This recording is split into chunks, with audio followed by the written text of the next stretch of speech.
Bueno, muchas gracias a Antonieta, Claudia, muchas gracias a ustedes por venir. Espero pues que no se aburran. Yo digo, y algunos de ustedes me habrán oído porque veo muchas caras conocidas, que esto de Family Business Network es un emprendimiento muy bueno de una empresa o de unos empresarios suizos. Yo lo comparo con Alcohólicos Anónimos. El alcohólico, como ustedes bien saben, si no Alcohólicos Anónimos, difícilmente se recupera. Pero además de ir a Alcohólicos Anónimos, necesita pues un coaching, un psicólogo, una persona que lo guíe. Las empresas familiares es parecido, tienen que juntarse, oírse sus historias, cómo están saliendo, y es bueno que de vez en cuando escuchen a una persona de afuera que les dé una perspectiva diferente. Entonces vamos a tratar de hablar, lo que me pidió Antonieta era que habláramos solo de sucesión. Entonces vamos a hablar de sucesión, si soy capaz de manejar esto. Bueno, entonces, ¿por qué digo que para tener una sucesión exitosa hay que tener un propósito, un compromiso a largo plazo? Si ustedes recuerdan, Esparta y Atenas, por allá en el 350 a.C., se mantenían agarrados. Los espartanos eran unos excelentes militares, la formación militar era muy sólida, mientras los atenienses ya estaban empezando a pensar en democracia, a pensar en la filosofía.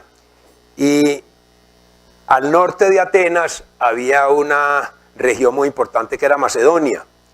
El rey Perdicas III lo matan y tiene su heredero muy pequeño, entonces su hermano Filipo II toma el trono. Y como era costumbre en la época, para evitar perder el trono, pues mata al sobrino y entonces se queda ya de rey por mucho tiempo. Sus inquietudes fueron muy sencillas. Filipo II sabía que tenía ya una amenaza mayor que los espartanos, que era el rey Darío de Persia. Los persas se volvieron en grandes guerreros igualmente. Entonces él empieza a unir a Grecia, invade Atenas, se gana el Peloponeso y consolida, digamos, el imperio dentro de Grecia, y se da cuenta de una cosa fundamental. El comercio importante del Mediterráneo viene del este, entonces tiene que asegurar todo el flujo marítimo del este para poder tener a su pueblo satisfecho y bien alimentado. En esas lo matan a él y entonces le sucede nada menos que a Alejandro Magno. ¿Por qué es importante un propósito? En medio de que es otro punto importante en la educación familiar, sobre todo en las empresas familiares, y si ustedes van a Europa, que son tal vez los mejores antecedentes de empresas familiares, van a ver cómo hay una enseñanza en la austeridad. Pues los macedonios, por la misma región, tienen una educación muy austera, y así fue educado Alejandro. Alejandro fue educado en un medio de gran austeridad, y la visión de su padre, que era, hay que asegurarle el comercio y el poderío naval con el este a largo plazo para que Grecia pueda subsistir, y Alejandro coge, digamos, ese propósito. O sea, la herencia de Alejandro es muy clara, tiene que proteger a Grecia de la amenaza persa y tiene que garantizar que el flujo marítimo con toda la mercancía que viene del este permita que el pueblo griego pues siga creciendo y tenga suficientes bienes y servicios. Pues que Alejandro lo logra. Si ustedes, los que han leído pues la historia de Alejandro, saben que fue uno de los ejemplos de liderazgo militar en el mundo. De hecho, es la transformación histórica de las más importantes que se ha producido en la humanidad. Entonces, y vamos a ver varios casos como si no hay una visión a largo plazo, que es más importante que el dinero, porque el dinero, cuando ustedes tienen una visión de la compañía y piensan que va a ser la compañía más rentable del país o del sector o del área, eso puede enganchar a los accionistas y a algunas personas que están a nivel directivo pensando que lo están midiendo en ese sentido. Pero al grupo de empleados y al grupo de personas que están vinculados con la compañía, difícilmente producir utilidades va a ser un ideal que los mueva a obtener resultados a largo plazo. Entonces, por eso tener un propósito es tan importante y vamos a ver varios ejemplos. 100 años después de Alejandro, ya se estaba consolidando en el Mediterráneo el imperio romano. Y Roma empieza a expandirse y se encuentra con una ciudad que era su opositor, que es Cartago. ¿Cómo nace Cartago? Cartago fue fundado por una reina fenicia, no se nos olvide, en el año 1000 a.C., los fenicios eran tal vez el poderío de la época, inventaron el vidrio, grandes científicos. Y como era corriente en la época, y como le pasó a Pérdicas III, que lo matan y su hermano coge el poder y mata a su sobrino, la reina en Fenicia, en esa época, cuyo nombre no me acuerdo, le matan el hermano, el marido, que era el rey, y lo mata el hermano, el cuñado, mata a su marido. Y ella se entera de que la van a matar igualmente. Entonces ella sale con un grupo de personas y se encuentra a Cartago, que es lo que es hoy Tunisia, y funda Cartago. Fenicia era un poderío naval muy fuerte, y entonces se lleva esa cultura a Cartago, y Cartago se vuelve el rey del Mediterráneo, digamos, en los 250 años antes de Cristo. Los romanos, con el crecimiento del imperio, empiezan a atacar a Cartago, y Amílcar, que es descendiente de una familia militar en Cartago, que eran pocos militares porque la mayoría eran comerciantes, empieza a defender el pequeño poderío militar y la ciudad de Cartago y a luchar contra los romanos. Él se va a España, a buscar en España también cómo abastecerse de la... España era muy rica en minería y empieza a invadir España y allí lo matan. Él forma entonces a su hijo, quien ustedes lo recordarán, Aníbal. ¿En qué ambiente? Cuando está pequeño Aníbal, el papá, consciente de que su enemigo es Roma, se lo lleva a un sacrificio. Recuerden que en esa época se sacrificaban a los dioses, tanto los niños como animales, y entonces aquí sacrificaron un animal y hace que el niño de 7 años se lave la cara en sangre del animal recién sacrificado y que jure odio eterno a Roma. Eso no es un legado muy bello para un niño, no es ninguna inducción de lo que estamos hablando de un propósito. Pero ya cuando crece Aníbal, reconoce en su padre ese ideal de que tiene que proteger a su pueblo, que tiene que salvar a su pueblo del imperio romano. Y ahí es que Aníbal empieza esa odisea de que se va por España, cruza el norte, el sur de Francia, entra por los Pirineos, por los Alpes a Italia, invade a Roma y los coge descuidados y hace pues esa odisea que todos habrán oído, como cruzó con 37 elefantes pues en pleno invierno, porque se les pasó cuando iba a cruzar los Alpes. Tiene un problema de logística y tiene que quedarse como 3 meses, y cuando lo cruza ya está en pleno invierno. ¿Cómo hace una persona para tener ese convencimiento y luchar contra dificultades tan grandes? Hay un ideal muy fuerte. Y vamos a ver cómo en todos los ejemplos, si uno no tiene un ideal que le transmita a los herederos a largo plazo, que hay mucho más importante, hay cosas más importantes que la misma empresa, es posible que esos herederos no tengan la fortaleza para sobrevivir las dificultades que siempre encontramos en la vida corriente. Otro ejemplo bien importante es el de Steve Jobs. Steve Jobs, ustedes conocen, Steve Jobs es una persona sumamente difícil. Steve Jobs, su madre lo entrega en adopción porque con su marido su madre pues biológica decide que no son capaces de mantenerlo y lo entregan en adopción a una familia, y la familia que lo entregan en adopción, lo único que le exigen es que tienen que pagarle la universidad al hijo, porque lo único que quieren es que vaya a la universidad.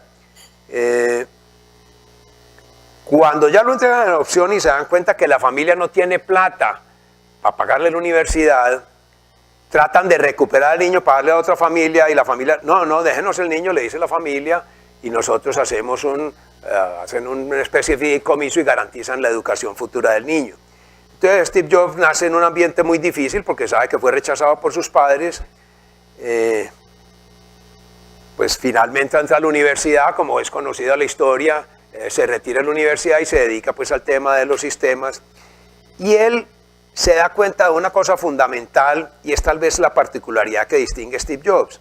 Él se da cuenta que mientras en la mayoría de las empresas buscamos siempre gente comercial con mucha fortaleza en manejo del cliente, en cómo va a ser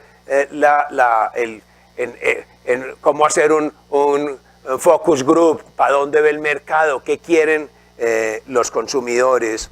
Steve Jobs tiene una filosofía y es: lo primero que nosotros tenemos que hacer es productos de primera calidad y de excelente diseño.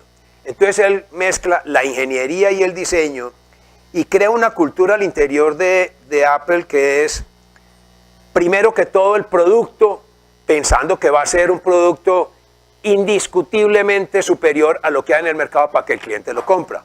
Ustedes saben que para el iPod ni el Macintosh nunca se hicieron estudios de mercado, él simplemente lanzaba el producto y sabía que no había nada parecido, y eso soñaba con que se iba a vender, y se vendía. En las dificultades de Steve Jobs en su desarrollo, la gente creía que Steve Jobs no iba a ser capaz de montar un heredero, un tipo egocéntrico, difícil de manejar. Recuerden que por allá en el 86, otra obsesión de Steve Jobs, además de producto, es cambiar el mundo. Él tiene claro que él tiene que cambiar el mundo. Y para cambiar el mundo, buscando a quien le ayude para convertir el PC en un producto de consumo masivo, se encuentra que el presidente de Pepsi Cola era una persona que conocía mucho de consumo masivo, él lo conoce, y le empieza a coquetear a John Sculley, que era el presidente de Pepsi Cola, para que se venga a trabajar con él en Apple. Sculley, conocedor de que Jobs era un tipo difícil, es reacio, y empiezan a conversar como 2 años o año y medio, y Steve Jobs tratando de convencer a Sculley que se venga para Apple. En un momento le dice, para mostrar pues que la filosofía que tiene Steve Jobs es: hombre, ¿usted quiere entonces quedarse vendiendo? Y esto pues lo dice una persona que trabajó con Postobón 15 años. ¿Usted quiere vender agüitas azucaradas toda su vida y morirse porque fue un gran vendedor de agüitas azucaradas? ¿O quiere venirse a trabajar conmigo y cambiar el mundo? Entonces, cuando pone a John Sculley a pensar en eso, pues él dice: este señor va a cambiar el mundo. Yo me voy a trabajar con él, y se va a trabajar con él. Y empiezan a hacer unos grandes cambios, lanzan el Macintosh. Pero ante las dificultades de relacionamiento con Jobs, John Sculley decide que a Jobs hay que sacarlo de la compañía, y lo echa. Eso es más o menos 1986. Pues la compañía empieza a caer porque no hay una persona. Sculley es vender agüitas azucaradas, es puro mercadeo, es simplemente crear una imagen aspiracional, hacer mucha publicidad, etc. El computador es, ¿cómo me va a diferenciar? Jobs lo que quería era que el computador se vendiera como producto masivo, y cuando Sculley dice que este hombre es imposible, convence a la junta directiva y sacan a Jobs de la compañía. Y después la compañía empieza a fracasar, pues John Sculley sale de la compañía, escribe sus memorias, y en sus memorias escribe Sculley que, y tuvimos que sacar a este señor que era un gran técnico, pero medio loco. ¿A quién se le ocurre que pueden vender computadores en consumo masivo? A nadie. Pues ahora, como vemos lo que está pasando en computador, que todo el mundo tiene un computador, yo digo que Sculley debe decir que qué horror haber tenido memoria para escribir sus memorias, porque dejó plasmado ese disparate de que el computador no se podía vender como consumo masivo, y ustedes van a una tienda de Apple y ustedes ven pues la cola y el gentío, eso no dan abasto. Entonces, ¿qué fue lo que creó Apple o Jobs alrededor de Apple? Que iban a cambiar el mundo. Y si ustedes escuchan o si leen el libro de Isaacson, de Walter Isaacson, sobre Jobs, que es sumamente bueno, se van a dar cuenta cómo la gente que trabajaba con Jobs se lo aguantaba por una razón muy sencilla: estaba cambiando el mundo. Y eso era lo que estaban sembrándole a la gente, y nos cambiaron la manera de trabajar, de vivir y todo. Entonces, cuando ya se descubre el problema de páncreas de Steve Jobs, él tiene una persona que se había traído de logística muy buena, y dice: este va a ser mi sucesor. A nadie se lo cuenta, pero empieza a formarlo como sucesor y le dice lo mismo: nosotros tenemos que ser obsesivos con el producto, obsesivos con el diseño y tener claro que esta compañía no es para ganar utilidades, sino para cambiar el mundo, para un mundo mejor. Con ese cuento se muere Jobs, asume Tim Cook, que es el nuevo presidente, lleva 6, 7 años. La gente pensaba que no iba a ser exitoso, que no había capacidad de reemplazar a Steve Jobs. Pues lleva 7 años y ¿qué ha seguido? Con el legado de Steve Jobs. Lanzando, ustedes vieron, acaban de lanzar 3 iPhone al mercado. Lanzó ese famoso Home Speaker, que es un parlante inteligente, que ha sido pues un éxito a aquellos que lo conocen. En estos 7 años no ha parado de lanzar nuevos productos y el resultado es que es la primera compañía que en el mercado de valores llegó al $1.000.000 de millones, al $1 trillón de millones de valor de mercado. ¿Cómo fue la sucesión? Trajo una persona muy buena, por supuesto, pero le dijo: mire, nuestra meta está allá. Esto no es a 5 años, nosotros lo que queremos, esto tiene que seguir a 20 años, cambiando el mundo. Ese es el legado que le deja y lo entiende Tim Cook. Entonces cada vez entiende uno más que hay una obligación de ustedes como empresarios de crear una aspiración que tiene que ir mucho más allá de producir dinero para que enganche a los herederos, a las familias y es en especial a aquellos que van a ser los líderes de la organización. Ustedes conocieron todos a Carlos Enrique, que en paz descanse, una pérdida lamentable para el empresariado colombiano y no se diga antioqueño. Carlos Enrique era una persona particular, una persona de muy bajo perfil, muy sencillo en su modo de ser. Y cuando llega en el 2000 a Nutresa, que en ese momento era Nacional de Chocolates, digamos que ya Nutresa tenía una cultura de sostenibilidad muy arraigada. Fabio Rico, yo trabajé pues con esa organización 10 años, Fabio Rico y la organización tenían una cultura de austeridad, de respeto al medio ambiente, pero no había todavía la cultura internacional de las metas de un mundo más ecológico. Eso en el 2000 todavía no estaba muy claro, apenas por esa época es que vienen los objetivos eso era el 2015 y ahora es al 2030, de las metas pues de cómo vamos a proteger el medio ambiente. Entonces Carlos Enrique, en una movida muy importante, dice: nosotros tenemos que dar ejemplo y nos vamos a meter, y es la primera empresa que se mete a un índice que crea el Dow Jones, que es el índice de sostenibilidad de Dow Jones. ¿Quién es Dow Jones? No se nos olvide, Dow Jones es una compañía que empiezan 2 periodistas por allá en 1870 o 75 con el fin de medir el éxito de las empresas por el valor en bolsa. Estaba apareciendo ya las empresas en bolsa, entonces se crea el índice Dow Jones. En ese momento entran solo 12 empresas al Dow Jones, 1870, 1880. De esas 12 empresas no queda sino una en el Dow Jones, que es General Electric, otra empresa que ha sido, vamos a hablar más tarde de General Electric, porque General Electric en sucesión es una compañía que es modelo, y hay mucho para que aprendamos de General Electric, ahora vamos a hablar de ellos. Entonces hago eso como introducción. Dow Jones queda el índice de sostenibilidad después, y las grandes empresas en el mundo entran al índice de sostenibilidad.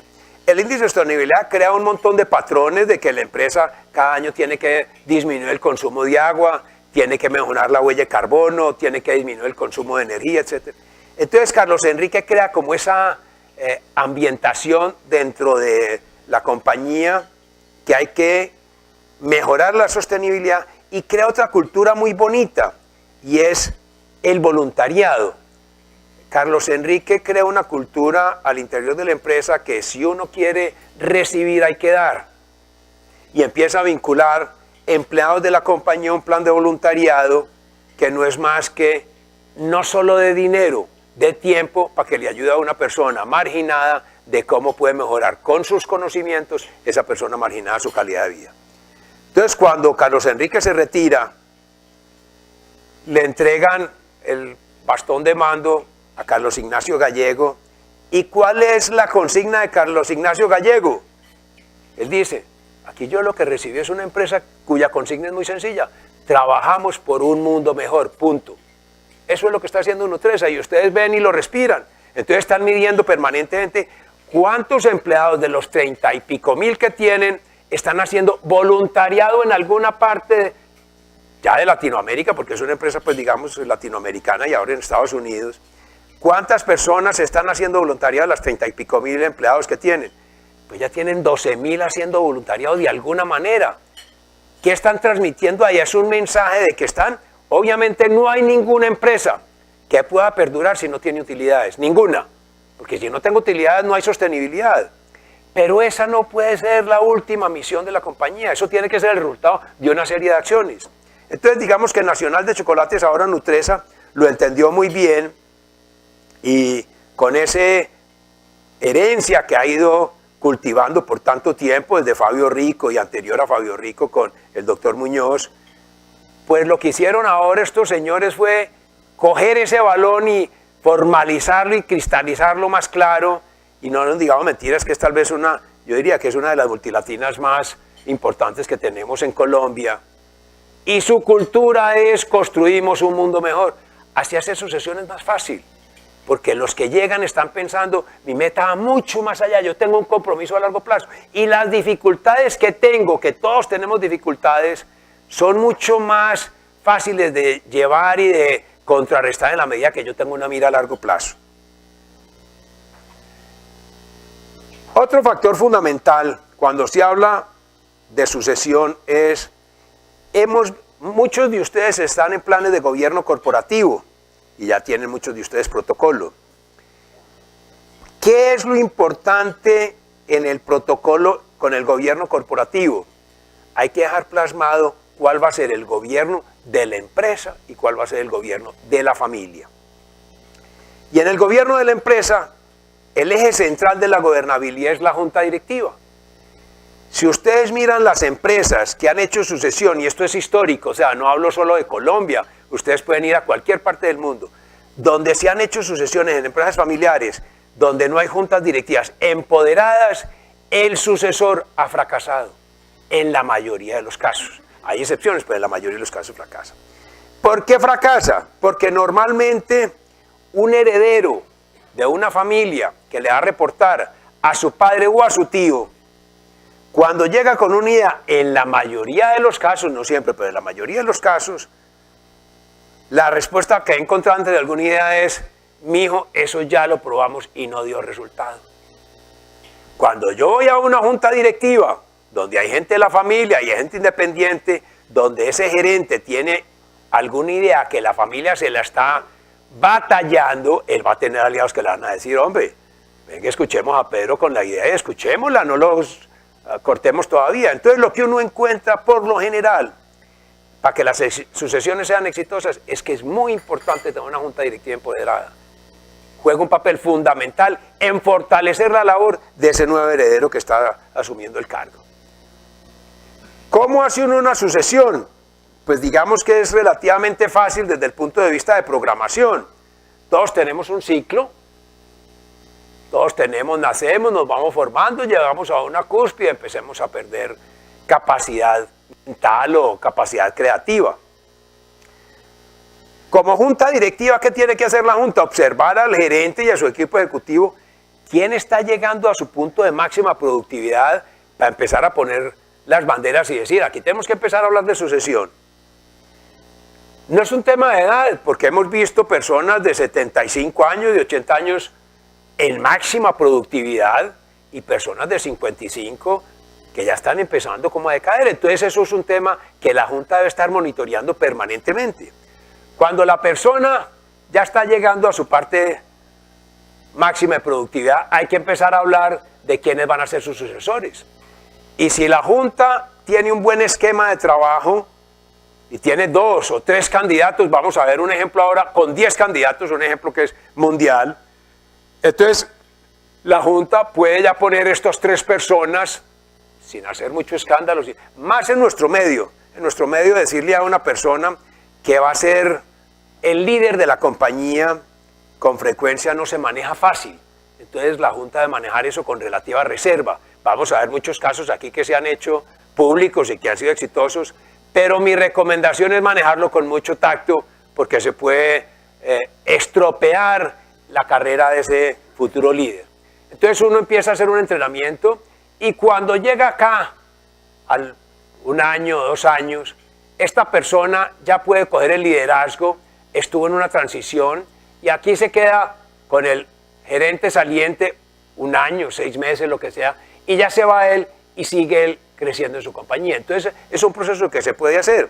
Nosotros somos, yo digo que somos hasta irresponsables. Aquí está mi amigo Carlos, que conoce mucho una compañía con la que yo trabajé, Coltejer.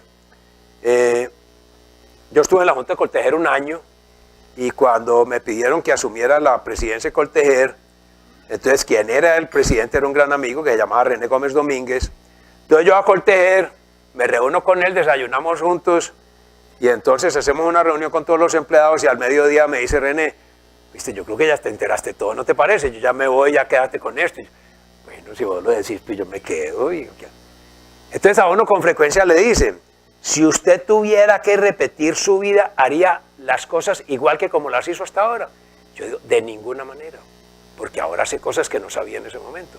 Nosotros trabajamos mucho con sucesión, con algunos de ustedes hemos trabajado en eso, y lo que más nos gusta es promover sucesiones de 2, 3, 6 meses, de acuerdo al tamaño de la compañía, donde el presidente ejecutivo, si viene de afuera, el reemplazo, sobre todo si viene de afuera el reemplazo, lo ponemos en un plan de inducción de 2 meses, sin la flafugia de tener que firmar el cheque, o atender este despido, o atender al sindicato, que conozca a los clientes, que viaje por todas partes, y cuando ya conoce la compañía, va y le recibe a la gerente o al gerente, pero ya tuvo una oportunidad de conocer la empresa sin las afugias de ser el ejecutivo de la compañía.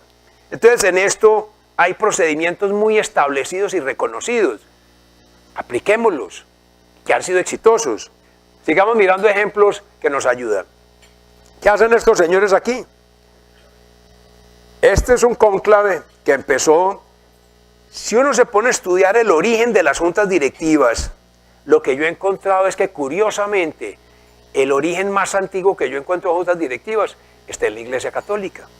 325, después de Cristo por supuesto, se reúnen los obispos de Constantinopla, Antioquía, etcétera, en Estambul, a pensar cómo unificar la doctrina cristiana. Yo les hago una pregunta, ¿cuáles son las 2 funciones más importantes de la junta directiva? ¿Quién se atreve a dar una respuesta? Las 2 funciones más importantes de una junta directiva. Fundamental. ¿Cuál es la otra? Esas son las 2 metas. Entonces estos señores, inquietos de unidad de la doctrina cristiana, ¿qué es la doctrina cristiana? La estrategia de la iglesia. Entonces dicen, vamos a crear el concilio ecuménico para que tengamos unos asesores que traten de consolidar la doctrina cristiana y unifiquen criterios. 325 a.C. En el 1050 o 1059, hasta el 1059 funcionó el concilio, pero al Papa lo elegía el emperador romano. Roma era un imperio, al Papa lo elegía el emperador romano, y entonces los curas obviamente no estaban contentos con eso. Entonces en 1059 crean ya el Consejo Cardenalicio, que es el responsable de elegir el Papa que ya está reunido.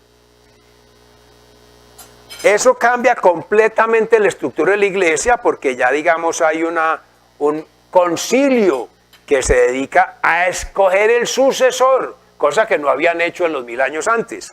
Entonces fíjense la importancia que tiene una junta directiva que hasta la iglesia crea una junta para ese fin. Dígame en una institución que haya prevalecido más tiempo que la iglesia católica. 2000 años. Una institución que ha funcionado 2000 años. Gusten o no nos guste, pero tiene sus órganos de gobierno y le ha funcionado. Entonces hay unos sistemas de gobierno que le funcionan y nombra papa y los papas duran 20, 30, 10 años. O sea, no lo hacen mal. No lo hacen mal. Entonces ahí ve uno que sí necesitamos como un órgano directivo que se encargue de fortalecer ese proceso de sucesión.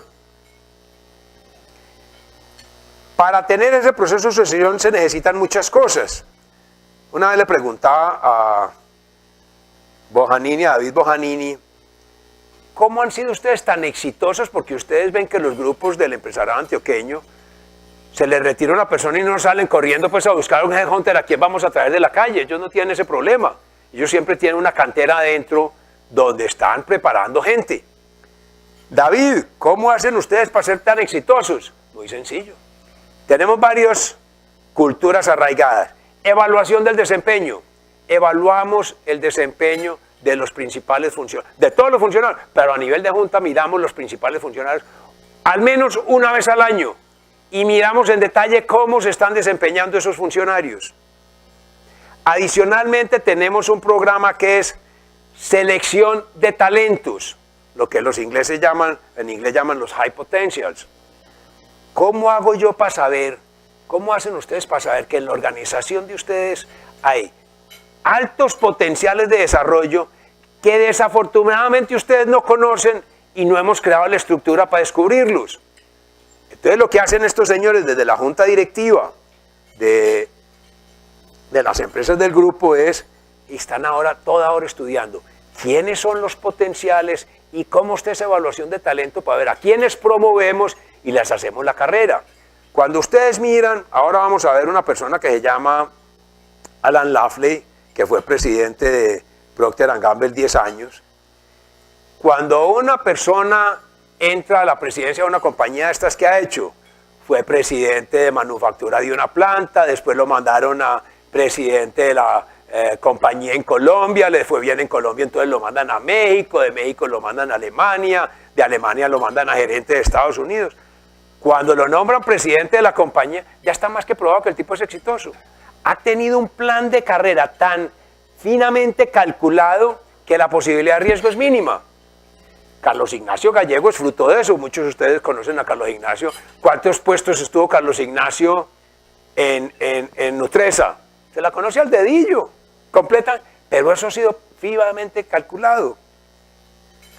Pero es que hay mucho para aprender, inclusive si ustedes miran lo que hace el partido chino, es exactamente lo mismo. El partido chino, a mí me llama la atención el partido chino, son unos expertos en selección. El Politburó, que es la junta directiva del partido, si ustedes miran el Politburó del partido chino, que son, si no me falla la memoria, 22 personas, todos son PhD, la mayoría en química, física, etcétera. ¿De dónde lo sacaron? Van a las mejores universidades a escoger los pupilos que son brillantes y les echan el cuento que se metan al partido. Le hacen un plan de carrera. Xi Jinping, que es el actual presidente, yo le estuve chequeando los cargos que ocupó antes de llegar a la presidencia, ocupó como 18 cargos importantes del partido. Director del partido por allá en un condado, o sea, toda clase. Cuando llega a la presidencia del partido, el tipo está aprobado, ya va completamente probado. Y sabe que como partido tiene un compromiso a largo plazo, hay muy claro unas normas de a dónde están disparándole. Fíjense que en todas las instituciones y empresas, formación e ideales a largo plazo, mucho más que producir dinero, son fundamentales para tener éxito en el programa. Estas son las instalaciones. Si ustedes van a Barcelona, los invito a que vayan al norte, y es abierto pues al público. Estas son las instalaciones de Codorniu. Estas son unas instalaciones hechas como en 1920, unas bodegas muy bonitas. Codorniu es tal vez uno de los bodegas de vino más grandes del mundo. Recuerden que Codorniu es, aquellos que no conocen Codorniu, es la famosa cava. Ellos no se pueden llamar champaña porque champaña pues es denominación de origen francés, pero es como la champaña española que aquí la encontramos pues en todos los mercados. Estos señores fundaron la empresa, su tatarabuelo, ellos van en la 18ª generación, hace 450 años su antecesor fundó a Codorniu. ¿Cómo hace una empresa para durar 450 años con guerras mundiales, guerra civil española, la peste que hubo en Europa en el siglo XIX? O sea, las han pasado todas y ahí está la empresa. Y les funciona la sucesión. Tienen normas muy claras. Primero, tienen el compromiso con el vino y como de ser religiosos en la calidad del producto es clave. ¿Qué hacen cuando nace un heredero de Codorniu? ¿Quién se atreve a dar una idea de qué hacen con él? casi que lo bañan en champaña, tiene una cucharita de plata, eso es, entonces tiene la mejor cava guardada y le dan, cuando lo van a bautizar, le dan, ellos son pues muy católicos sin duda alguna, y cuando le dan una gotica de cava en la lengua, y que eso no tiene sino simbología, pero ¿qué es lo que están diciéndole? Señor, usted tiene un compromiso con el vino, la vida nuestra, llevamos 450 años viviendo el vino, lo invitamos a que usted también conozca del vino. No le están diciendo usted tiene que ser gerente, no le están diciendo usted tiene que ser ejecutivo, es más, en cuanto a las normas que tienen para la compañía, que es una compañía de 1.5 billones de euros, tienen muy claro en el protocolo cómo debe ser el proceso.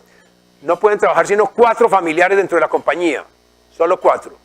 No pueden trabajar sino en cargos directivos. ¿Por qué en cargos directivos? Por una razón muy sencilla. Consideran con razón que si tienen un hijo que está desempleado y con problemas y lo meten en la bodega, ese hijo que está con el papá almorzando y sabe toda la política y lo que está pasando y al mismo tiempo está ya con los de la bodega, va a crear un problema de información y de presiones que se vuelve inmanejable. Y cuando ustedes estén trabajando el protocolo y tengan duda de qué decisión tomar ante esta alternativa o esta alternativa, les doy una sugerencia. Tomen la alternativa que evite el conflicto. Porque desafortunadamente no hay sino 2 empresas, esto ustedes ya me lo han oído algunos seguramente, no hay sino 2 empresas, 2 tipos de empresas familiares en el mundo. Las que aún no tienen conflicto y las que ya tienen conflicto, no hay más. Desafortunadamente no han inventado sino esas 2. Y lo que ustedes tienen que hacer cuando hacen el protocolo es evitemos el conflicto. Entonces una familia de 500 personas como es Codorniu, dígame que, no, aquí el que quiera trabajar, aquí le damos trabajo. A mí me decía Diego Calle Restrepo, que ustedes lo recordarán, me decía, hombre, él fue miembro de la junta directiva de Colcafé donde yo trabajaba. La primera norma que uno tiene como administrador debe ser la siguiente: nunca contrate a nadie que usted no pueda despedir. Eso es religioso, nunca contrate a nadie. Entonces estos señores muy inteligentes dijeron, aquí no vamos a dejar sino trabajar a 4 dentro de la compañía, de 500 familiares. ¿Cómo seleccionan esos 4? Muy sencillo, obviamente en la junta directiva. Por ejemplo, Borja Raventós, que es un buen amigo, que es el que ha aprendido mucho de lo que pasa allá en la compañía. En la junta tienen internos y externos. Para que un familiar trabaje en la compañía tiene unas normas muy claras. Primero, tiene que haber hecho un MBA por lo menos, tiene que hablar otro idioma y tiene que haber trabajado en una compañía externa 5 años. Ya después de que hizo eso, puede calificar, no es que va a trabajar en la compañía, puede calificar para trabajar en la compañía. Hay una vacante, y entonces este señor de la familia, hombre, me gusta ese trabajo, aquí mando mi hoja de vida. ¿Quién estudia la hoja de vida? Unos independientes que tienen con unos headhunters y con un grupo de asesores independientes, seleccionan los candidatos entre los de la familia y los no de la familia. Y le pasan a la junta la sugerencia. De la junta con independientes decide quiénes van a entrar. ¿Por qué son independientes importantes en las juntas directivas de las empresas de ustedes? Porque uno les puede delegar a ellos esas decisiones. Cuando ustedes van a decidir si va a trabajar un familiar o no familiar, y es uno de la familia el que decide, les garantizo un odio eterno de los papás del muchacho que ustedes dijeron que no. Pero si lo deciden los independientes en la junta y le delegan esa función, eso fueron los independientes, problema familiar no hay. Entonces, para tener éxito en la sucesión, hay que ir creando unas normas y unos compromisos. Estos señores con 450 años me parece que han sido asertivos en la medida en que han creado una política muy clara, que ha sido difícil, porque siempre es difícil llegar a estas conclusiones. Pero como les decía al principio, en la medida que uno cree normas que evitan el conflicto, lo disminuyen, van a tener ustedes mucho más posibilidad de permanecer en el tiempo. ¿Que exige planeación una buena sucesión? Por supuesto, exige mucha planeación. Yo creo que tenemos mucho para aprender de lo que hacen las grandes ligas de fútbol. Si conocen a este señor es ahora el director técnico mejor pagado del mundo, Pep Guardiola. ¿Cómo empezó Pep Guardiola? Cuando este caballero tenía 13 años, un señor que era el encargado, un señor Oriol, que era el encargado de las ligas inferiores del Barça, oye que hay un jugador excelente de fútbol. 13 años tenía en una población, en un barrio de Barcelona que se llama Manresa, Y entonces el señor, ¿qué hace? Yo tengo que seleccionar talento, mi obligación es ser la cantera futura de esta compañía. Pues se va para Manresa y se encuentra unos niños jugando en la calle y entonces pregunta, ¿cuál es Guardiola? Y entonces ahí está Guardiola jugando y él dice, lo que dice Oriol cuando hace el comentario es, ese niño jugaba como los dioses, ese hombre era una revelación. Pues le dice, nosotros le vamos a pagar a usted el estudio y véngase a jugar con las ligas inferiores de nosotros. Lo vuelven jugador, después cuando Johan Cruyff lo ve a él jugando, lo vuelve mediocampista y ustedes saben pues la carrera que hizo Guardiola pasa a la liga pues jugando con el Barça, después se vuelve el director técnico del Barça que tuvo 4 triunfos del Barça con él y ahora pues hace su carrera. Eso es formación de talento, o sea desde pequeño lo cojo, lo voy formando, lo voy preparando, es una preparación increíble. La de Messi es todavía más sorprendente. Porque Messi, cuando estaba jugando en Córdoba, también de unos 11, 12 años, él tenía, pues ustedes habrán oído el cuento, que tenía un problema de crecimiento, había que darle un hormona especial, y el River lo iba a seleccionar para sus ligas inferiores, cuando se da cuenta que el tratamiento valía, si no me acuerdo mal, $1000 mensuales, dice, no, ese problema es de la familia, nosotros no metemos en ese rollo. Pues los del Barça oyen que por aquí en Córdoba hay un muchacho que juega como los dioses, y que ese tipo es fenomenal. Selección de talento pensando en el futuro. ¿Qué hacen los del Barça? Pues de pronto venir aquí a darle, dijeron, no, pues vea, véngase con toda la familia para Barcelona que lo queremos ver jugar. Se llana la familia con Messi. Y el papá le dice, mire, pues es que este muchacho tiene un problema de crecimiento. No se preocupe que lo manejamos nosotros. ¿Ustedes creen que esa inversión que hizo el Barça se les pagó o no? ¿O habrá perdido mucha plata en esa inversión el Barça? Selección de talento pensando en sucesión a largo plazo. Entonces una cosa que ustedes tienen que pensar, tienen 2 obligaciones creo yo. Primero, educar la familia. El primer compromiso del grupo familiar, acuérdense que el gobierno corporativo de la empresa familiar tienen que crear 2 juntas directivas, 2 órganos de gobierno. La junta directiva que maneja la empresa y la junta directiva que maneja la familia, que es el consejo de familia. Aquí manejamos emociones, manejamos conflicto, manejamos el protocolo, formación de herederos, etc. En la junta directiva manejamos métrica, manejamos metas, manejamos formación de personal para la compañía. Pero cuando están allá formando personal para la compañía, están formando indiferentemente de si es familia o no familia. A todos hay que formarlos en la empresa. El consejo de familia tiene que estar pensando es, ¿cómo voy a formar yo a mis herederos que sean idóneos, que sean capaces, que sean buenos para la sociedad, igual si trabajan o no en la compañía? Porque la meta no tiene que ser trabajar en la compañía porque de pronto vamos a frustrar a esas personas. Entonces aquí vemos cómo estos señores, haciendo un trabajo muy concienzudo, muy a largo plazo, han logrado mantener unos equipos de fútbol de una gran tradición, a toda hora pensando que ¿dónde está el talento? ¿Dónde está la persona que me va a garantizar el éxito? No hoy, sino dentro de 15 y 20 años. Y eso es poquito más contada la obligación que ustedes tienen también en el lado de la empresa, porque en el lado familiar tienen que hacer lo mismo, pues no necesariamente es para el éxito de la empresa, es para la realización de ese heredero de ustedes, que son un profesional útil a la sociedad, que tenga compromiso, que esté con su vocación. Si no es la empresa, no importa. Lo importante es que se esté realizando en su vocación. Les decía ahora de la transición, de que una transición si debe ser comunicada o no. Esto yo creo que es la transición más ejemplar que tenemos en Medellín y en Colombia. Fines de los años 70, Nicanor Restrepo era un ejecutivo importante, no era reconocido, no se conocía, pero aquí hemos tenido la cultura y ha habido empresarios como los del Barça que han estado pendientes del talento. Yo creo que Jorge Molina, que en paz descanse, fue uno de los dirigentes antioqueños que nos falta reconocer más. Es un dirigente de unas condiciones excepcionales y él descubre que Nicanor es un tipo especial. Dice, este muchacho, y Nicanor era bohemio, parrandista, juerguista, izquierdista, o sea, todo lo contrario de lo que debían llevar para el sindicato antioqueño. Pues en esa época no existía el sindicato, pero todo lo contrario de lo que debía ser el futuro presidente suramericano. Sin embargo, Jorge Molina llama a Nicanor y le dice, Nicanor, Nosotros queremos que usted se venga a trabajar a Suramericana. Yo voy a estar aquí todavía unos 3 o 4 años. Me va a reemplazar Guillermo Moreno, quien va a estar aquí 4 años también. En estos 8 años usted tiene que estar preparado para ser presidente de Suramericana. Yo le pregunté a Nicanor, hombre, ¿usted cómo se sintió cuando Jorge Molina le dijo eso? Y con la manera pues alegre que era él, no, yo dije, estos tipos uno no irresponsables, ¿cómo me dicen eso?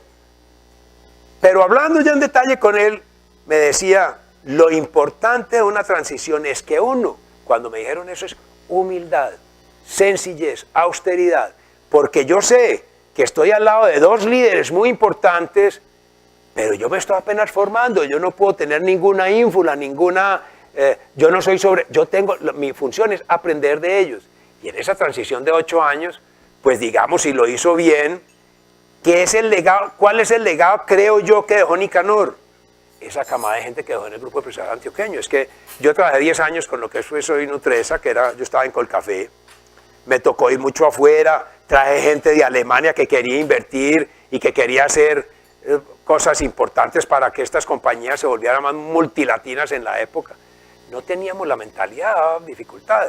Nicanor deja una camada de gente que miremos cómo han cambiado esas compañías. Eso es un ejemplo que nosotros debemos seguir. Ustedes como empresarios pueden pensar, ¿qué estoy pensando yo como formación? Le preguntaba yo a Nicanor, bueno, ¿y cuál fue el gran aporte suyo? Y me dijo, mire, el aporte mío es muy sencillo. Cuando yo entré a la compañía, éramos 1.300, acuérdense que Suramericana es como un holding de inversión. Suramericana no tiene un montón de gente, lo que tiene es inversiones en otras empresas como el Banco de Colombia, Nutres, etcétera, Argos, donde sí hay mucha gente. Entonces ellos eran 1.400 personas, y no me vayan. Nosotros éramos 5 o 6 personas que hablábamos inglés, y profesionales de 2.500 éramos 50 personas. 15 años después, o 20 años después ya, hablaba inglés el 80%, y profesionales éramos el 90%. Entonces, ¿qué hice yo? Formar gente. Eso fue la diferenciación. Por formar y hacerles un plan de carrera, medirlos, decirles para dónde van, por dónde se deben orientar. Entonces, esta es una asociación sin duda en mi concepto de la que podemos aprender mucho. Cuando acá, ustedes conocen sin duda a Alarcón, cuando por allá, si no me falla la memoria, en el 2006, sale Genaro Gutiérrez de la presidencia de ISA, la Junta decide una medida que en mi concepto fue fenomenal.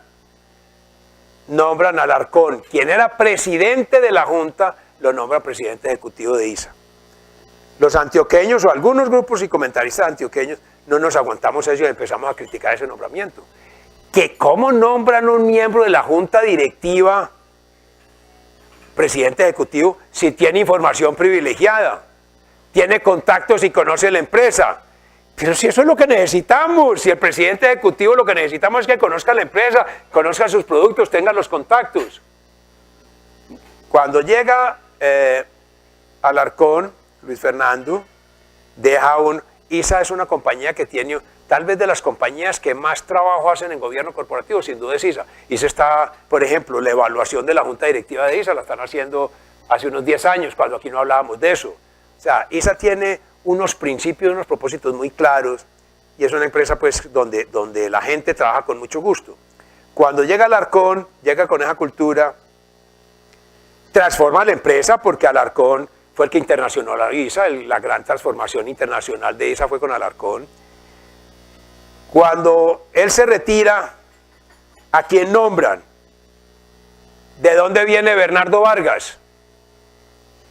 ¿De dónde estaba Bernardo Vargas antes de entrar a la presidencia ejecutiva de ISA? En la junta directiva. Entonces lo que quiero decir con esto es que con frecuencia en sucesión no nos damos cuenta de que al elegir un miembro de junta yo puedo tener ahí un repuesto. Debo pensar si hay ahí un posible candidato a presidencia ejecutiva, téngalo, porque es un tipo que conoce la compañía. En una emergencia, son muchos los ejemplos, hay un ejemplo buenísimo. Les voy a hablar un ejemplo de sucesión que para mí es grandioso. 1992, McDonald's reúne en la Florida, en un centro de convención de la Florida, 10.000 franquiciatarios a los que les van a hacer el plan de desarrollo para los próximos 5 años de McDonald's. 10.000 franquiciados. Está la junta directiva, no me recuerdo el nombre de quién era el presidente ejecutivo, entonces tiene una cena, la junta directiva con el presidente, al otro día van a hacer la apertura, 92, 93, y a las 2 de la mañana el presidente de la junta es un señor McKenna que se retiró hace poquito, de 80 años, fue presidente hasta los 80 años de la junta directiva. Le suena el teléfono a las 2 de la mañana, señor McKenna, se acaba de morir Pepe, era pues el presidente ejecutivo, ¿qué hacemos? Le dio un infarto en el hotel, con los 10.000 franquiciados allá alojados, y él era el que hacía el speech de apertura al día siguiente a las 8 de la mañana. McKenna llama a toda la junta directiva a las 2 de la mañana y les dice, le ruego un favor, a las 6 de la mañana desayunamos, se murió Pepe. A las 6 se reúnen. A las 7 tienen nombrado el presidente ejecutivo de reemplazo. A las 7 de la mañana, 7 horas después ya está nombrado el reemplazo. Este señor coge el discurso de tu antecesor, hace la apertura a los 10.000 franquiciados, lamentan, hacen el minuto de silencio, pero no pasó nada en las hamburguesas. 6 meses después, este señor le encuentran cáncer. Entonces se va donde McKenna y le dice, señor McKenna, lamento contarle, pero mire lo que me encontraron.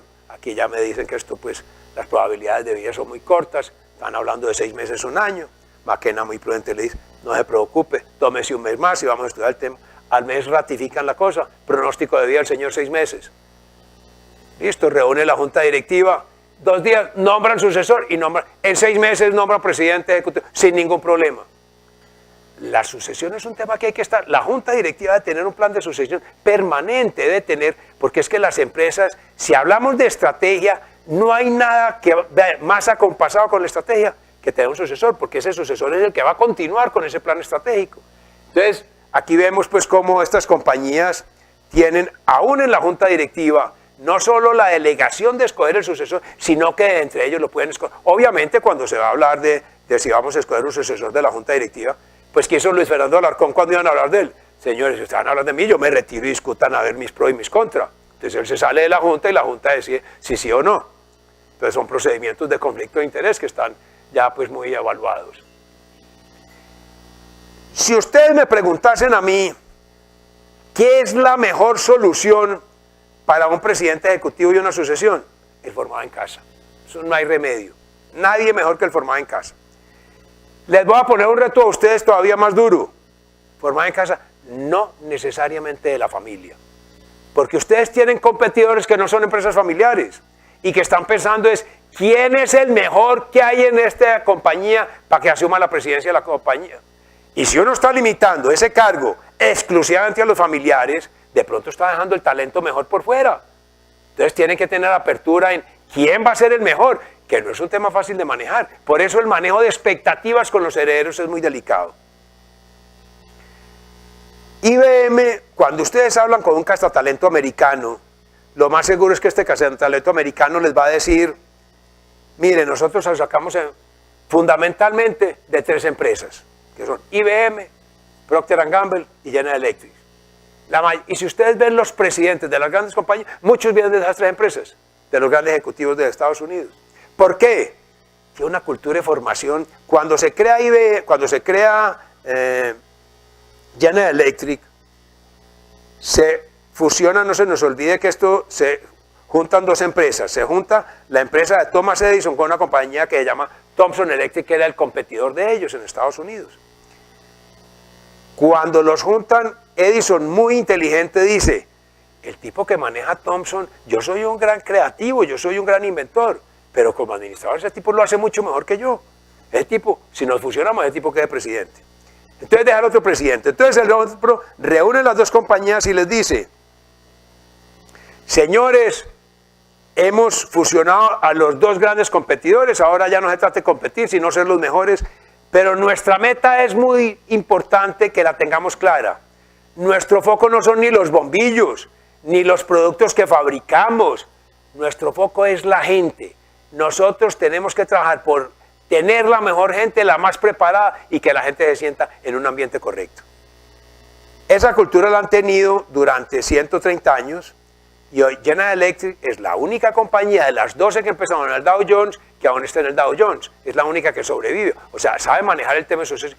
Todos los presidentes ejecutivos de General Electric han sido formados en casa, todos. IBM lo mismo, excepto en una oportunidad. Cuando en 1980 vienen los PC, viene Microsoft, viene Apple con el Macintosh y con los computadores PC, IBM se quedó mirando para el páramo, no sabía qué hacer. Entonces la Junta dice, ¿a quién vamos a nombrar de reemplazo? Si aquí todos los que formamos son con esta cultura de IBM, tenemos que hacer una conmoción en la cultura de la compañía. Entonces se traen este señor que es Lou Gerstner, que es el presidente de una compañía de galletas y cigarrillos, él viene de Reynolds. Y lo que le dicen a él es, mire, hemos tenido varios asesores y lo mejor que podemos hacer es separemos todos los negocios que tiene IBM, cada negocio por aparte y eso va a ser la salvación. Y ese señor le dice, de ninguna manera, de ninguna manera. El know-how nuestro es precisamente, en un mundo sofisticado como el que tenemos, unir todas esas tecnologías para decirle a nuestros clientes, mire, nosotros le podemos asesorar a usted en todas estas tecnologías que nosotros dominamos y somos los únicos que podemos darle esa asesoría. Y eso fue lo que pasó con IBM. IBM entonces empieza a vender todas sus plantas de producción y se especializan. En este momento los ingresos de IBM, el 60% son por asesoría y es una de las compañías con mayor prestigio. Este señor reinventó IBM. Se salió y ¿a quién deja? A uno formado en casa. Todos formados en casa. Entonces tiene que haber algo. Cuando yo le preguntaba a Nicanor que por qué eran tan buenos los formados en casa, por una razón muy sencilla, porque es que el formado en casa, si llega con la cultura de que hay que hacer cambios, de que no tiene que conformarse con el statu quo, pero conoce la cultura de la compañía, es una ganancia enorme, porque es una persona que conoce lo que nosotros queremos, lo que nosotros pensamos. Entonces cuando uno tiene un plan de formación a largo plazo y tiene una cantera de posibles candidatos, todos formados en la cultura, pues las posibilidades de éxito son mucho mayores. Les hablaba de Alan Lafley. Este señor estuvo 35 años con Procter & Gamble, lo nombraron presidente en el 2000. Cuando lo nombran de presidente en la primera junta directiva que va, le dice a la junta, bueno, antes de que ustedes me pregunten, les voy a contar lo siguiente. Estoy pensando que para sucederme a mí están estos candidatos. Vamos a estudiarlos con el tiempo a ver ustedes qué les parece. Primera junta después de posesionarse, el tema de discusión es quiénes podrían ser sus posibles sucesores. 10 años después, 2010, Procter pasó de 40.000 a 80.000 millones de dólares de facturación. No le fue mal al señor, creo yo. Duplicó la facturación en 10 años. Entonces él se retira y le dice a la Junta, como hemos venido hablando, aquí les dejo este chicharroncito. 10 candidatos para sucederlo, 10. No uno, no dos, 10. La Junta empieza a estudiar y nombra a un tipo que se llama McDonald. Entonces McDonald arranca y la compañía empieza de para abajo. Óigame, 10 años estudiando a McDonald's para que vean que esto no es infalible. Es que no estamos hablando de 2 y 2 son 4. Esto es una tecnología, esto es mucho de olfato, persistencia, acierto. Entonces, al año y medio la Junta le dice a McDonald's, maestro, nos equivocamos, por favor renuncie. Como apenas está arrancando McDonald's y después de ese nombramiento de los 10 sucesores, la Junta está nerviosa, ¿qué hace? Llaman a Lafley de nuevo. Vea, señor Lafley, venga, ayúdenos aquí que esto se nos salió de las manos, pónganos orden aquí y vamos a buscar nuevamente el sucesor. Y entonces este está 1 año y medio, nombra al nuevo sucesor. Lo que quiero decir con esto es que infalibles no existen normas infalibles, pero sí hay unas fórmulas de comportamiento y de selección que son las más aceptadas, que hay que seguirlas y buscarlas, porque nos da más posibilidades de éxito.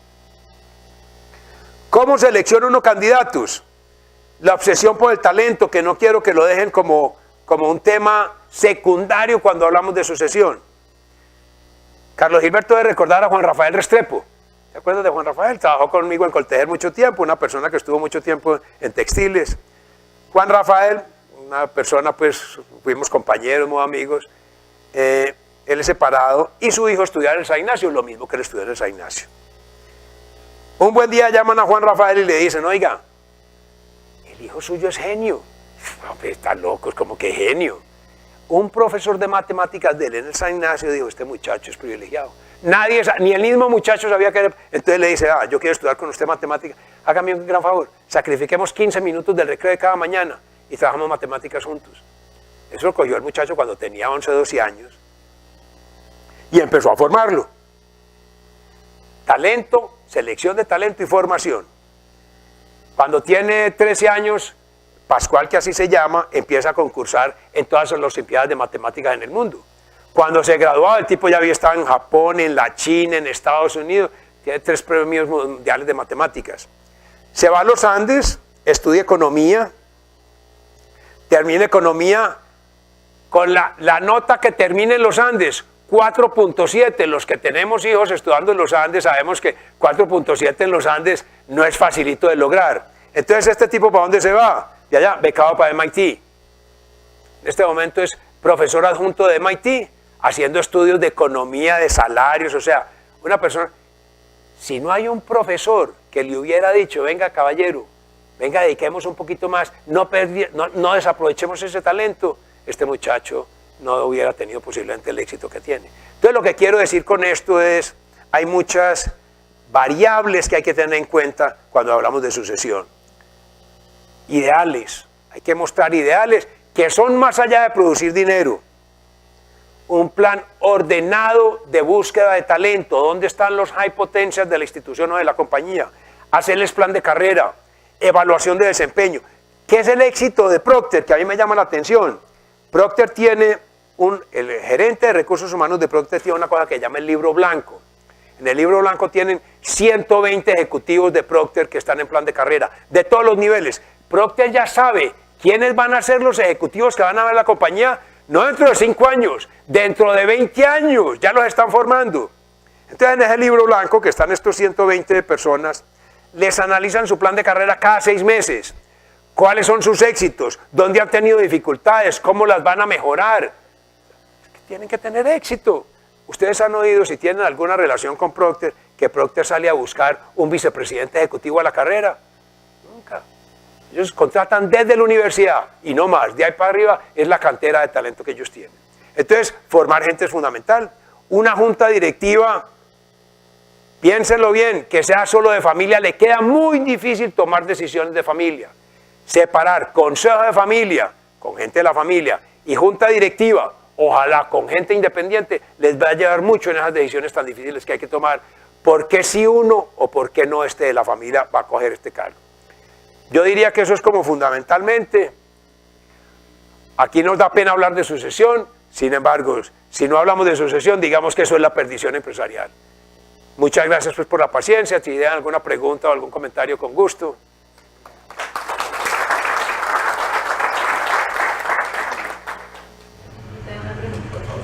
Ya, o sea, fuiste súper claro, no contraten a nadie que no puedan despedir.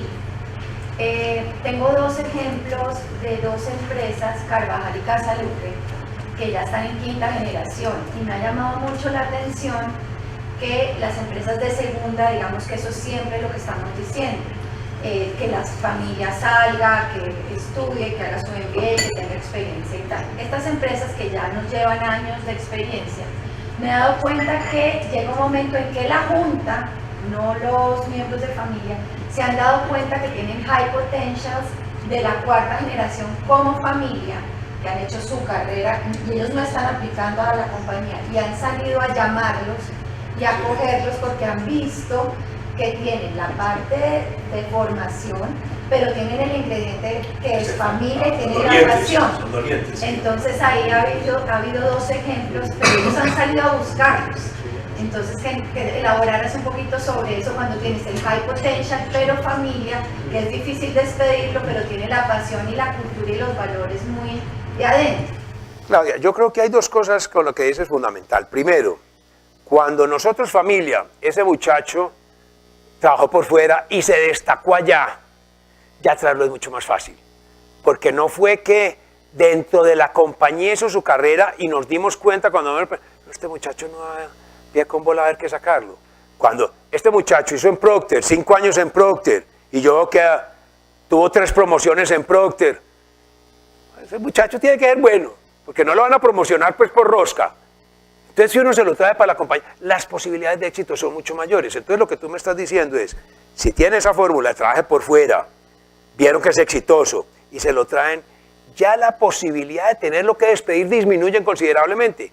Pero si nunca ha trabajado, nunca le hemos medido el revuelto a ese muchacho, terminó la universidad con dificultad, me lo traigo para la empresa, empieza a tener conflicto, ya le embarré. Entonces lo que dices es muy claro, que va un poquito con eso que estamos hablando, foguéelo por fuera, y cuando ve que es bueno y hay una vacante y cuadra en esa vacante, y una cosa que me parece a mí fundamental, póngalo a competir con otros candidatos. Mire, aquí está la vacante, aquí están los dos de la familia, aquí están otros 3 candidatos que no son de la familia, igualmente buenos. ¿Cuál es el mejor? Por supuesto, en igualdad de circunstancias, yo tomo el de la familia. Si yo aquí tengo 2 buenos, uno de la familia excelente y uno de afuera excelente, y están en igualdad de circunstancias, tome el de la familia. O sea, que eso me parece que es lo correcto. De positivo tomar el de la familia. ¿Qué trae el de la familia que pueda aportar? Fundamental. Cuando yo, ya les decía, a mí me da temor, el conflicto es un tema que debemos aprender a manejar.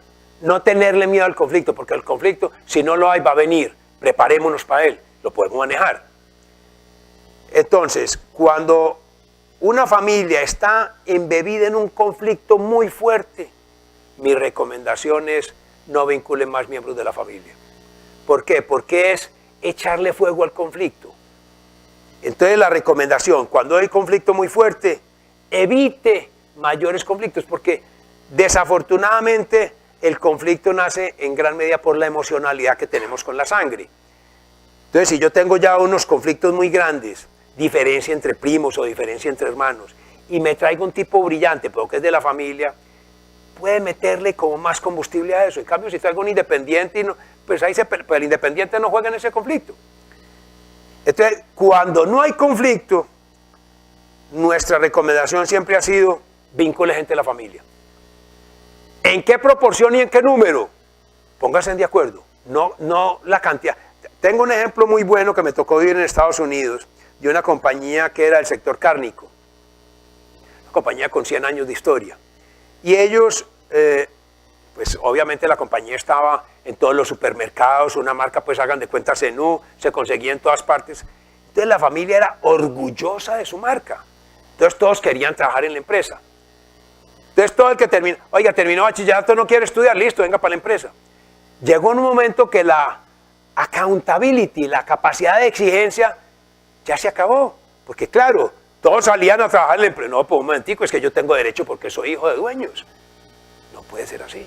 Usted se lo tiene que ganar. No puede ser por apellido, tiene que ser porque se lo gana. Entonces cuando tú empiezas a crear, y esta compañía me tocó con un grupo de asesores que trabajó con ellos, y el conflicto mayor, inclusive escribí un artículo que lo llamo Sangre en la Carnicería, porque como es una compañía del sector de embutidos, se produjo sangre cuando de 32 familiares que trabajan, tuvieron que sacar como 20, porque dijeron, aquí no podemos tomar. Entonces cuando llega el asesor y le dice, bueno, entonces vamos a hacer lo siguiente, yo les pido a los 6 paterfamilia, los principales, vamos a hacer una estrategia y vamos a conciliarla con todo el mundo, pues nosotros 6 nos ponemos. Entonces ellos dicen, no, pero nosotros 6 no, ni riesgos, tenemos que estar los 32 familiares.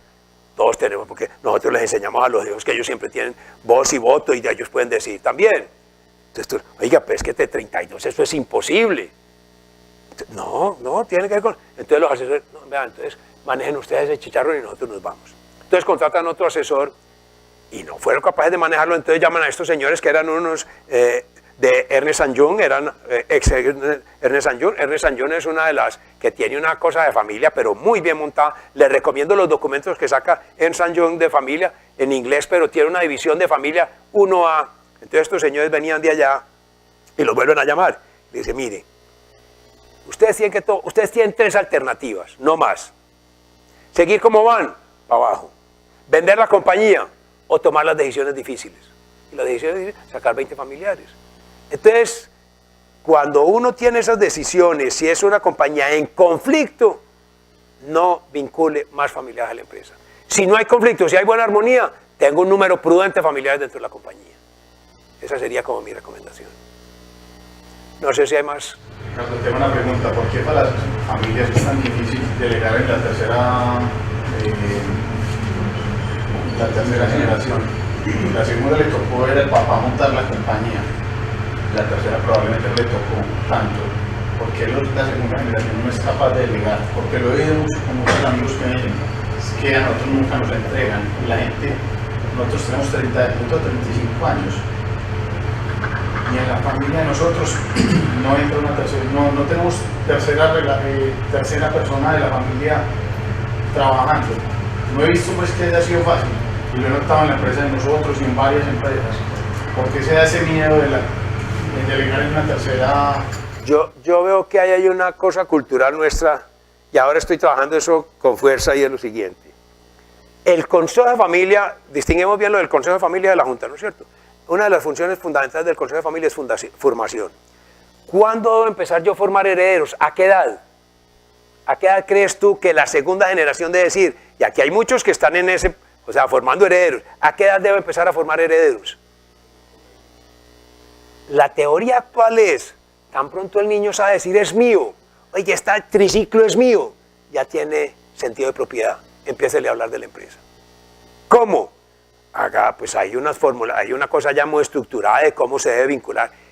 Pero en la formación estamos hablando de formación para ser buen accionista. Una cosa es ser buen accionista, otra cosa es ser buen ejecutivo.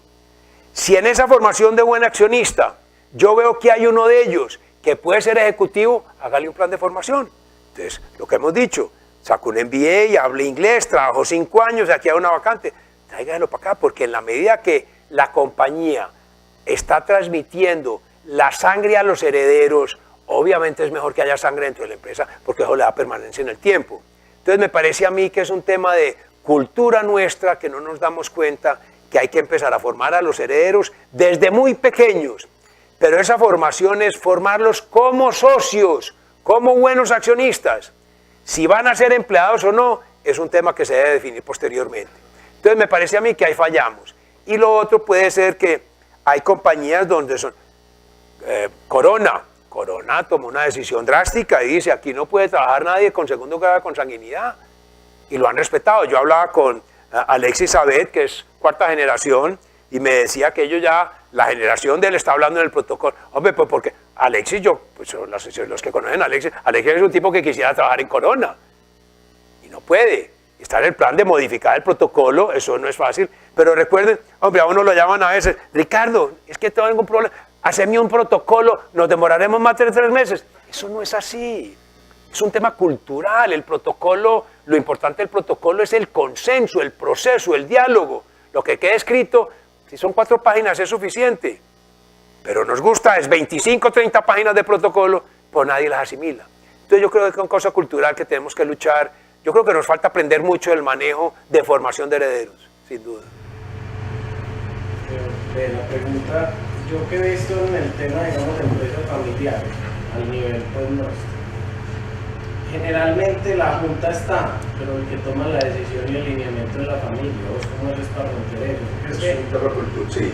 Yo veo mucho que es, o sea, si la familia tiene una inercia, se mantiene la inercia, positiva o negativa, pero realmente uno es una junta directiva que diga, no, es que salen de esa gente, usted no me sirve, es que la empresa va para acá, no importa el resto. Generalmente a veces que una junta le da como golpes de espalda a la familia o la que normalmente es dueño. Entonces, ¿cómo rompe uno eso para que realmente, que veo yo mucho en las familias, que por el tema de, digamos, unas generaciones se van pues como quedando ya en una edad de seguridad, vienen otras que quieren es como romper con ideas, pero hay una junta que sabe, como que puede uno romper ese esquema y que se sepa que es que esto es un negocio que va para adelante, que va creciendo. Obviamente la familia le va a poner como que es el ADN que quiere, claro, pero que eso sí fluye y se mueve, que se queda. Es como, no digo que se queda la empresa, digo es que se queda es el tema de como tomar decisiones rápido, actuar diferente, porque sigue la inercia familiar. Entonces yo creo que las juntas directivas normalmente no tienen como ese don de poder decir es que esto lo vamos a revolcar todo y vamos a espallar, porque no tuvieran el mundo real. Bueno, como decía al principio, y es un tema nuestro latino, diría yo, una de las ventajas de ustedes de estar en el Family Business Network es, eso es el Alcohólicos Anónimos de ustedes. Y en la medida que ustedes se cuenten los procesos, lo que pasa es que nosotros los colombianos, los latinos, nos da temor hablar de lo nuestro, no nos gusta. Usted va a Estados Unidos y cada empresa tiene su libro. Y usted sabe lo que le pasó. Yo pues pertenezco a varias organizaciones, allá voy y me toca mucho y le cuentan una historia con pelos y señales. Nosotros aquí no lo contamos. Entonces es un tema que ustedes deben manejar en el grupo, contarse las verdades y manejar con confidencialidad eso. Pero, y digo esta introducción por lo siguiente, por aquí. Luis Muñoz, Luis por aquí ya se fue.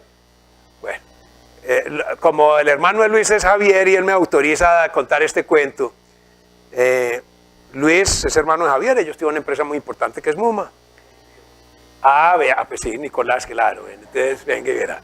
Entonces, cuando estábamos, una vez me llama Javier que tiene inquietudes con la productividad de su junta, que eran 10 personas en esa época, de Forjas Bolívar, porque Javier pues estuvo con Borjas, él le compró a tu papá pues cuando Forjas estaba quebrado prácticamente, entonces más que de todos los hermanos es de la familia Javier. Entonces me llama y me dice, hombre, es que yo no sé de la junta, ¿por qué no hablamos de la junta? Y empezamos a analizar la junta, yo pues hago una evaluación de la junta y todo es familia. María Cam, toda la familia, tú la conoces. Entonces yo empiezo a hablar con cada uno y le digo, hombre, ¿usted cree que hay alguien mejor en Medellín que pueda desempeñar esa función? ¿O usted es el mejor? Porque usted quiere ayudarle a Javier, usted está en la junta por Javier. Usted quiere que esta compañía sea exitosa. Usted está convencido que no hay nadie mejor que usted para estar en la junta. Entonces empieza a decir, no, pero sí, puede haber mucho mejor gente que yo. Entonces dejémosle esa apertura a Javier. Entonces después de un trabajo muy largo, y ahora la junta, pues no va a decir los nombres, pero tiene una junta, como lo tiene pues Numa, por supuesto, una junta. Entonces es un trabajo cultural, es entender que el hecho de que sea... Estos señores que hacen el trabajo de... Yo estoy tratando de conseguir un permiso para traducir el video de ellos, porque ellos son muy recelosos de esta institución a la que yo pertenezco, porque me parece que es muy educativo. Y entonces cuando trabajan con la familia, ya la familia esta de cárnicos que les mencionaba, vuelve a llamar a los consultores Ernst & Young, entonces le dicen, mire, ustedes tienen un dilema muy grande. Ustedes quieren ser una empresa familiar o una familia empresaria, que son dos cosas muy distintas. Y les dicen, si ustedes, cuando hablamos de las tres variables que tienen que tomar, o siguen como van, que la compañía va a perderse, o la venden, o toman las decisiones drásticas. Cuando empiezan a tomar las decisiones drásticas, nos vamos a volver una familia empresaria, no una empresa familiar, que son dos cosas muy distintas. Entonces ahí empiezan a ver los grandes. Entonces el reto que tienen muchas empresas es ese, y yo por eso insisto mucho en que me parece que si uno trae a la junta, miembros de junta, independientes, sin compromiso, con experiencia en empresas familiares, crea un nivel de discusión distinto en la junta directiva. Porque ya no es casuística, es que piense lo siguiente, todos son familia, entonces llegó, como nos ha tocado a todos, entonces yo fui al supermercado y había un producto más, no es que esta compañía esté en la olla, mira, ya me encontré un producto, eso no es tema de la junta directiva. La junta directiva hay que trabajar en estrategia, la casuística se maneja en otro punto. Pero cuando todos están, no, es que vea, yo entraba a la portería y no me reconoció el portero, y yo que soy dueño, y no me saludó por el nombre. Eso no es tema de la junta directiva. Pero cuando todos son familiares se vuelve casuística. No sé si con eso ayuda a dar alguna claridad. Bueno, pues, si no tenemos más preguntas, muchas gracias a ustedes, muy amables, al Family Business Network, felicitaciones, que tengan... Espero que puedan seguir con este tipo de reuniones que yo creo que, como digo, son muy productivas porque lo que tienen que hacer es, más que ir, no solo ir a un tercero, sino entre ustedes, contarse un poquito las historias, a ver si les ayudan a buscar nuevos caminos. Muchas gracias.